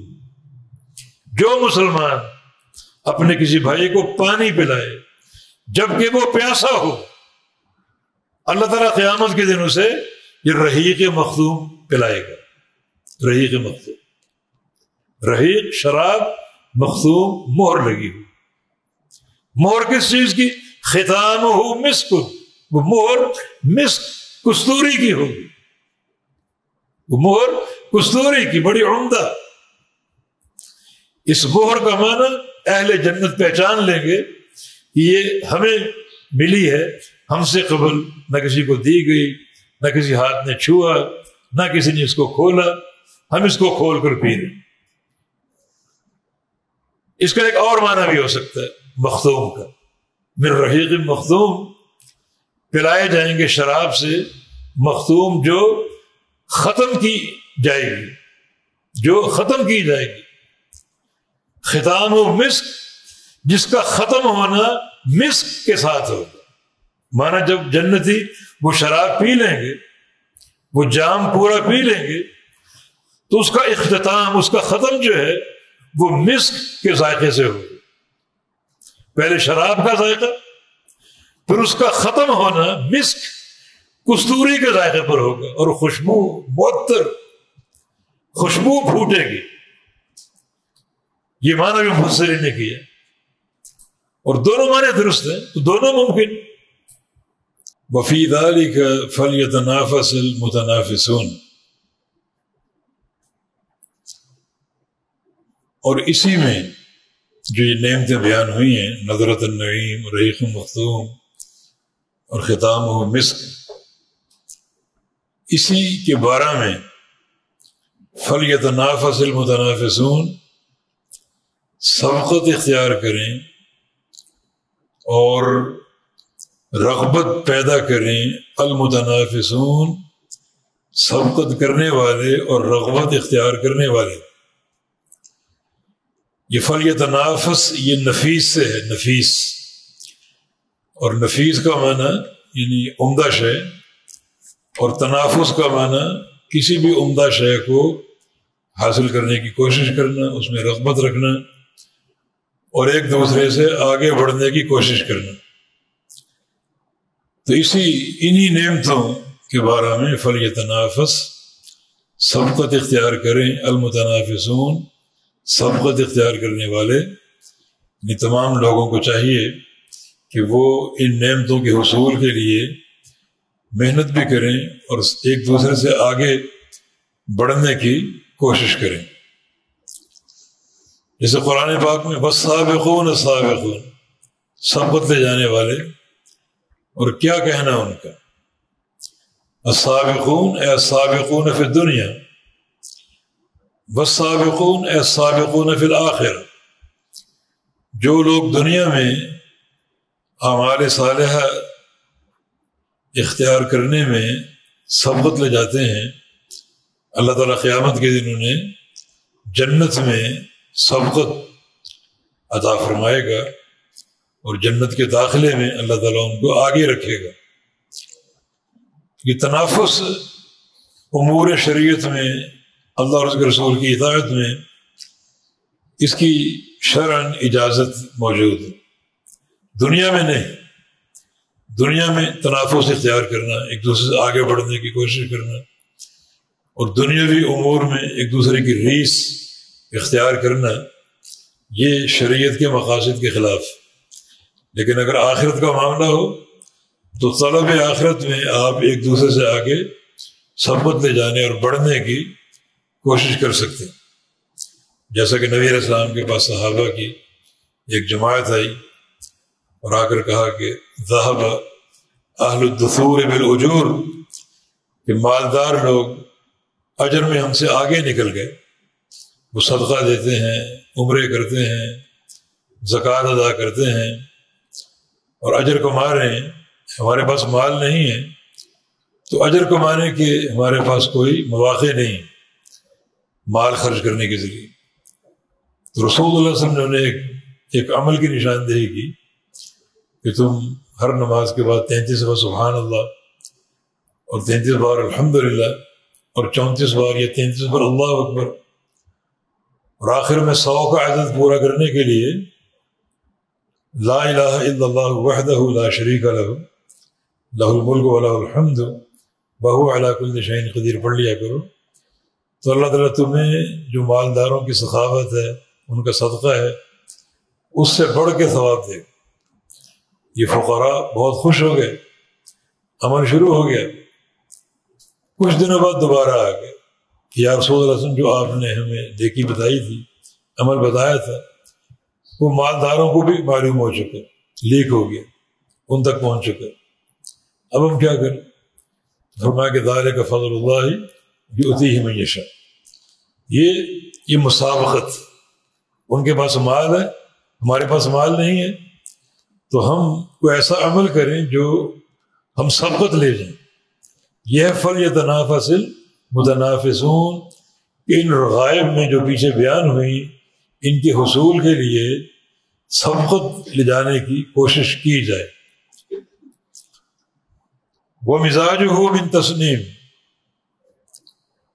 اور اس شراب کا مزاج، یہ ہو کی ضمیر رحیق کی طرف جا رہی ہے، اس شراب کی ملاوٹ تسنیم سے ہوگی، اس شراب کی ملاوٹ تسنیم سے ہوگی۔ تسنیم کیا ہے؟ تسنیم ایک اور چشمہ یا جام، وہ آگے اس کا ذکر ہے۔ تسنیم کیا ہے؟ عینن، چشمہ، یعنی اعنی عینن، تسنیم کیا ہے؟ عینن یشرب بها المقرب، جس میں مقرب بندے پئیں گے اس تسنیم میں سے۔ یہ ایک چشمہ ہے جو اوپر ہے اور جاری و ساری ہے، اور مقربین جو ہیں اس چشمے سے پانی پیتے ہیں اور پئیں گے۔ اور اللہ رب العزت جو رحیق مختوم جس کا ذکر پیچھے ہوا ہے، جس کا ختام مسک ہے، جب جنتیوں کو پیش کرے گا، اس رحیق مختوم میں تسنیم کے پانی کی بھی ملاوٹ ہوگی، ملا ہوا ہوگا۔ تسنیم یہ اوپر چشمہ ہے جس کا پانی نیچے اللہ تعالیٰ گرائے گا، اور ان کے جاموں میں اس چشمے کے پانی کی ملاوٹ بھی اللہ تعالیٰ کرے گا، جو کہ انتہائی عمدہ اور انتہائی جو ہے وہ بہترین اور برتر ایک طرح کا پانی ہے، جس سے یہ لوگ پئیں گے اور اس کی لذت، ذائقہ اور عمدگی میں دو چند اضافہ ہو جائے گا۔ تو وہ مزاجہ من تسنیم، اس کی جو ملاوٹ ہے وہ تسنیم کے پانی سے ہوگی۔ تسنیم کیا ہے؟ عین یشرب بها المقربون، وہ ایک چشمہ ہے جس سے مقرب بندے پئیں گے اور پیتے رہیں گے۔ تو تسنیم ایک چشمہ جس کا پانی اوپر سے گرے گا۔ اونٹ کی کوہان کو سنام کہتے ہیں، سنام، کیونکہ کوہان سب سے اوپر ہوتی ہے، اسی سے تسنیم، یہ چشمہ بلندی پر ہوگا اور دائم الصب، ہمیشہ اس سے پانی ہر گھر میں گرے گا، ہر جنتی کو پہنچے گا، اور وہ اس پانی کو ملائے گا اس شراب سے جو اس کو ہمیشہ پیش کی جائے گی، اور اس طرح وہ ملاوٹ والا پانی بہت ہی عمدہ ہوگا جو اہل جنت کو نصیب ہوگا۔ تو تسنیم جنت میں ایک چشمے کا نام ہے جو جنت کے اوپر ہوگا، اور اس سے پانی گرتا رہے گا، اور وہ پانی ہر گھر میں گرے گا اور داخل ہوگا، اور تمام جنتیوں کو وہ پانی نصیب ہوگا۔ ان الذین اجرموا کانوا من الذین آمنوا یضحکون، بے شک وہ لوگ جو جرم کرتے تھے، بڑے بڑے جرائم میں مبتلا تھے، وہ جرم کیا ہے؟ کفر، شرک، نفاق، الحاد، نفاق، تکذیب، جھٹلانا، یہ جرائم۔ جو لوگ جرائم کے مرتکب تھے، کانوا من الذین آمنوا یضحکون، وہ اہل ایمان سے ہنستے رہتے تھے، مذاق کرتے تھے، مذاقاً ان کا مذاق اڑایا کرتے تھے، ہمیشہ ان پر ہنستے رہتے تھے۔ یہ ہنسنا ان کا بطور مزاح کے تھے۔ مراد سے عام کفار ہیں، بعض مفسرین نے کچھ کفار کا نام لیا ہے، جیسے ولید بن مغیرہ وغیرہ، اس کے بارے میں آیتیں اتری ہیں، لیکن مراد اس سے عام کفار ہیں، مجرمین، مشرکین، کفار، منافقین، جن کا وتیرہ کیا تھا؟ اہل ایمان کا مذاق اڑانا اور ان پر ہنستے رہنا، کبھی ان کے عمل پر، کبھی ان کی زندگی پر، کبھی ان کے حالات پر۔ ان کا کام ہی مذاق اڑانا تھا اور ایک طرح کی تنقید اور جرح کرنا تھا۔ یہ ان کا دنیا کا وتیرہ تھا، اور خاص طور پہ جو فقراء صحابہ ان پر ہنستے، اہل صفہ، بلال حبشی، صہیب رومی، عمار، ان کے والد یاسر، ان کی والدہ امیہ، خبیب، ابن مسعود رضی اللہ عنہ، تو ان صحابہ پر خاص طور پہ وہ ٹھٹھا اور مخول کرتے اور ان سے ہنستے، ان پر ہنستے اور ان کا مذاق اڑایا کرتے تھے۔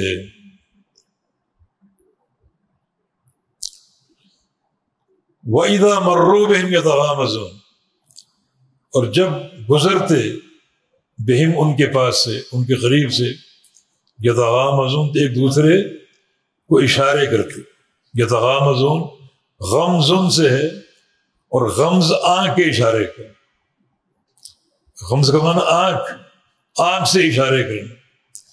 کوئی صحابی پاس سے گزر رہا ہوتا تو ایک دوسرے کو دیکھتے اور آنکھ سے اشارہ ان کی طرف کرتے، یعنی مذاقاً، استہزاءً اشارے کرتے۔ ان اشاروں میں بھی ایک طرح کا ایک استہزاء کا اور مذاق کا انداز تھا۔ تو وَإِذَا مَرُّوا بِهِمْ، اور جب بھی گزرتے ان کے پاس سے، یتغامزون، آنکھوں سے اشارے کرتے ہوئے گزرتے، ان کے ساتھ مذاق کرنے کے لیے اور ان کے استہزاء کے لیے۔ وَإِذَا انقلبوا إِلَىٰ أَهْلِهِمْ انقلبوا فَكِهِينَ، اور جب لوٹتے، واپس جاتے اپنے اہل کی طرف، اپنے بال بچوں کی طرف، انقلبوا، تو لوٹتے، فَكِهِينَ، مذاق اڑاتے ہوئے۔ یعنی کوئی صحابی، کوئی غریب پاس سے گزرتا تو آنکھوں سے اشارے کرتے، مذاق اڑاتے، اسی مذاق والی کیفیت میں اپنے گھروں میں داخل ہوتے، اور گھروں میں بھی مذاق کا سلسلہ چلتا رہتا۔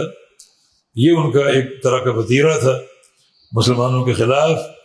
وَإِذَا انقلبوا إِلَىٰ أَهْلِهِمْ، اور جب واپس لوٹتے اپنے اہل کی طرف، بچوں کی طرف، تو انقلبوا فَكِهِينَ، لوٹتے مذاق اڑاتے ہوئے اور ہنستے ہوئے اور ٹھٹھا اور مخول کرتے ہوئے۔ وَإِذَا رَأَوْهُمْ قَالُوا إِنَّ هَٰؤُلَاءِ لَضَالُّونَ، اور جب بھی دیکھتے انہیں، وَإِذَا، اور جب بھی، رَأَوْا، دیکھتے، ہم ان کو، قالوا، تو کہتے، إِنَّ هَٰؤُلَاءِ، بے شک یہ لوگ، لَضَالُّونَ، البتہ گمراہ ہیں، صحابہ کرام کے بارے میں کہتے یہ لوگ گمراہ ہیں. گمراہ کس لیے؟ کہ انہوں نے آباء و اجداد کے دین کو چھوڑ دیا، آباء و اجداد کے دین کو چھوڑ دیا، اور یہ ان کے ہاں گمراہی تھی اور بے دینی تھی، جس کو وہ صابی کہا کرتے تھے کہ یہ صبات کی جماعت ہے، صابیوں کی جماعت. اور صابی کون لوگ ہیں؟ جو اپنے اصل دین کو چھوڑ دیں اور کسی دوسرے دین کو اختیار کر لیں. تو صحابہ کرام کے بارے میں ان کا یہ موقف تھا کہ یہ اصل جو دین تھا آباء و اجداد کا، جس میں ہمارے باپ دادا تھے، اسے انہوں نے چھوڑ دیا اور ایک نیا دین انہوں نے اختیار کر لیا. اس ناطے انہیں وہ گمراہ قرار دیتے تھے. یہ راستہ گم کر چکے آباء و اجداد کا، اور ایک نیا راستہ اختیار کر چکے جو کہ سراسر گمراہی. وما ارسلوا، اور نہیں بھیجے گئے یہ لوگ، یعنی کفار، یہ اشارے کرنے والے اور صحابہ کو گمراہ کرنے والے، کہنے والے، نہیں بھیجے گئے یہ ان پر حافظین، نگران بنا کر.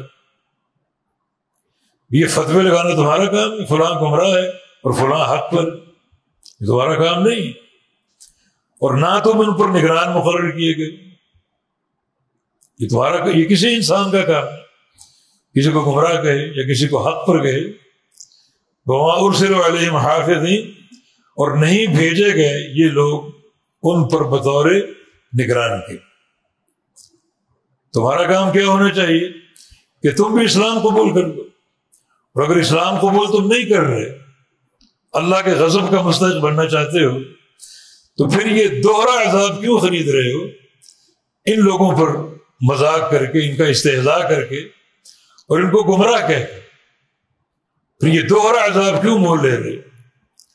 تو فرمایا کہ وما ارسلوا، نہیں بھیجے گئے یہ لوگ، یعنی کفار قریش، علیہم، ان صحابہ پر، مؤمنین پر، حافظین، نگرانی کرنے والے.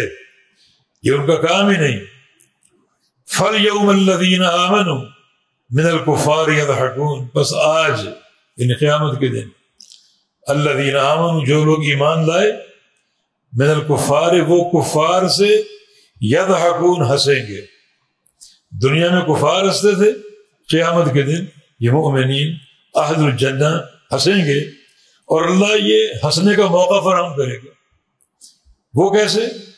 اللہ تعالیٰ جہنم، جب یہ سب اس میں داخل ہو چکیں گے تو اللہ تعالیٰ ایک دن جہنم کے دروازے کھول دے گا، اور یہ سمجھے گے کہ ہمیں یعنی نکالا جا رہا ہے. دوڑ کر دروازوں کی طرف آئیں گے نکلنے کے لیے. سامنے جنت ہوگی، اہل جنت ان کو نظر آئیں گے، جنت کے باغات میں، جنت کے میووں میں، حور و قصور میں دیکھ لیں گے، اور پھر یکلخت دروازے بند کر دیے جائیں گے. تو اس عمل پر اہل جنت ہنسیں گے. وہ دنیا میں ہنستے تھے، اللہ تعالیٰ ان کے ہنسنے کا موقع ان کو عطا فرمائے گا کہ جب وہ دوڑ کر جہنم کے کناروں پر آئیں گے جہنم سے نکلنے کے لیے، اور آگے جنت ہے، وہ اہل جنت کو دیکھیں گے، اور پھر یکلخت دروازے بند کر دیے جائیں گے. پھر اہل جنت کو ہنسنے کا اور خوب ہنسنے کا موقع اللہ پاک فراہم کر دے گا. وہ ہنسیں گے، اور ان لوگوں کے لیے وہ تحسر اور ندامت اور مزید عذاب کا اور ایک نفسیاتی تکلیف کا ذریعہ ہوگا. جہنم کا عذاب تو ہے ہی ہے، لیکن ساتھ ساتھ یہ تکلیف کہ اہل جنت ان کا مذاق اڑائیں گے، ان پر ہنسیں گے. اس طرح دنیا میں ان کی ہنسی کا بدلہ اس صورت میں ان کو حاصل ہو جائے گا. فَالْيَوْمَ الَّذِينَ آمَنُوا، پس آج وہ لوگ جو ایمان لائے، مِنَ الْكُفَّارِ يَضْحَكُونَ، کفار سے ہنسیں گے، ان پر ہنس رہے ہوں گے. عَلَى الْأَرَائِكِ يَنظُرُونَ، اور تختوں پر ٹیک لگا کر یہ دیکھیں گے. کیا دیکھیں گے؟ یا تو کفار پر، کفار کی حالت اور ان پر ہنسنا، یا پھر جنت کی نعمتیں. ان نعمتوں میں اللہ تعالیٰ کا دیدار بھی ہے. بعض مفسرین نے خاص طور پہ اللہ تعالیٰ کے الوجہ الکریم کی طرف دیکھنے کا قول اختیار کیا. اگر اس کو عام رکھیں کہ جنت کی نعمتوں کو دیکھیں گے تو اس میں جو سب سے بڑی نعمت ہے اللہ کا دیدار، وہ بھی آ جائے گا. تو علی الارائک کی تختوں پر، مسندوں پر ٹیک لگا کر دیکھیں گے. یا تو ان کفار کو جو ان پر ہنسی کا موقع فراہم ہوا، یا پھر جنت کی نعمتوں کو، اور ان نعمتوں میں اللہ رب العزت کا دیدار بھی ہے۔ اور جنتی آپس میں یہ باتیں کریں گے، حل ثوب الکفار، کیا بدلہ دے دیا گیا کفار کو، ما کانوا یفعلون، جو کچھ وہ کرتے تھے، جو ان کا فعل تھا، ان کی حرکتیں تھیں، کیا ان افعال کا، ان کی حرکات کا، ان کے قسم کا ان کو بدلہ دے دیا گیا؟ تو اس سوال کے جواب میں لگا ہاں، ان کی یعنی جو کبھی حرکات تھی، ایمان نہ لانا، تکذیب کرنا، ان سب کا بدلہ ان کو دے دیا گیا، اور وہ جہنم کی آگ میں اس وقت جل رہے ہیں، رسڑ رہے ہیں۔ حل ثوب، کیا بدلہ دے دیا گیا الکفار و کفار کو، ما کانوا یفعلون، جو وہ عمل کرتے تھے۔ یا پھر اس کا معنی آپ یہ حل جو ہے یہ تاکید کے معنی میں کہ یقیناً کفار کو ان کے افعال کا بدلہ دے دیا گیا، کیونکہ جب کفار جہنم کے کناروں کی طرف آئیں گے اور اہل جنت بھی ان کو دیکھ لیں گے، وہ جنتیوں کو دیکھیں گے اور جنتی ان کو دیکھیں گے، تو پھر وہ کہیں گے یقیناً کفار کو ان کے اعمال کا، ان کے افعال کا بدلہ دے دیا گیا۔ یا پھر حل حرف استفہام اپنے اصل معنی پر ہے کہ کیا کفار کو بدلہ دے دیا گیا؟ ان کو اطلاع دی جائے گی کہ ہاں، کفار کو ان کی حرکات کا، ان کی تکذیب کا، اور جو تمہارا مذاق اڑاتے تھے اس سب کا بدلہ دے دیا گیا ہے۔ یہ سورہ مطففین، جس میں خاص طور پہ اس مضمون کی نشاندہی ہے کہ لوگوں کے حقوق کی ادائیگی میں یہ کمی بیشی، افراد و تفرید، اس سے بالکل گریز کرنا چاہیے۔ تخفیف ایک چھوٹی خیانت کا نام ہے۔ آپ 2، 4، 5 کلو کسی کو چاول تول کر دے رہے ہیں، کھجوریں تول کر دے رہے ہیں، تو کتنی ڈنڈی آپ ماریں گے، کتنا اس کو کم کر لیں گے؟ یہ تو نہیں 5 کلو وہ خرید رہے اور آپ اس کو 2 کلو دے دیں، 3 کلو نہ دیں، وہ تو اس پر واضح ہو جائے گا۔ تو بہت تھوڑی ڈنڈی آپ مارنے کا موقع ملے گا، تو اتنی سی خیانت پر اتنی بڑی وعید، اور اس میں یہ درس ہے کہ اب چھوٹی تھی خیانت پر وعید ہے، اور ایک قوم کو تباہ کر دیا گیا، تو پھر اپنے بھائیوں کی بڑی بڑی خیانتیں اور بڑے بڑے دھوکے ان کو دینا، اس کا کیا انجام ہوگا؟ تو اس تعلق سے اپنی اصلاح کی اور غور و فکر کی ضرورت ہے۔ وباللہ تعالی التوفیق، وصلی وسلم علی نبینا محمد وعلی آلہ وصحبہ واہل طاعتہ اجمعین۔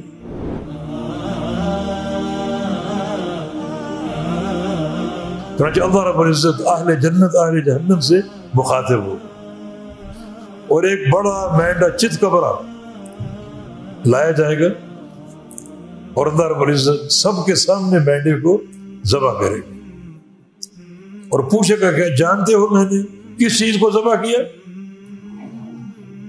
جنتی جہنمی کے ہم نہیں جانتے۔ تو اللہ فرمائے کہ ذبحت الموت، میں نے موت کو ذبح کر دیا۔